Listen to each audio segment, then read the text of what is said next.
Alright, welcome back ladies and gentlemen to the Chupacabra tutorials channel. I'm your host Larry, and today I'm going to show you where you can get Ragnahawk inside of Palworld 1.0.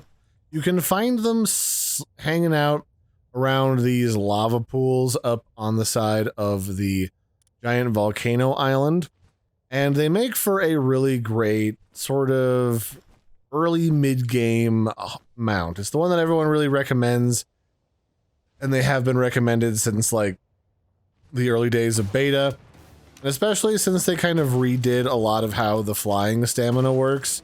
You really need a good pal with a decent amount of stamina in order to like do any meaningful flying or go anywhere important.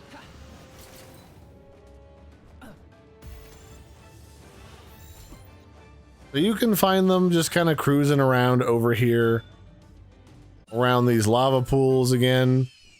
They're kind of a little bit spread out, so you may need to do a little bit of exploring. You can also find the Reptyros chilling out directly in the middle of these magma pools if you haven't caught any of them before. And really, the best way to explore these pools is to just go around with a flying mount and try to avoid the lava itself at all costs, because you can walk on it technically, but you will burn to death very, very quickly.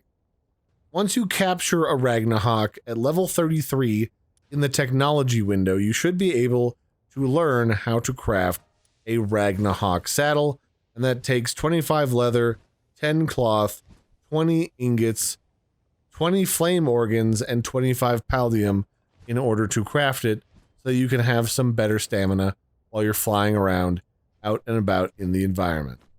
That'll be it for this one, ladies and gentlemen. I've been your host, Larry. Don't forget to like and subscribe, and I'll catch you next time. This has been a brief look at how to Ragna the Hawk.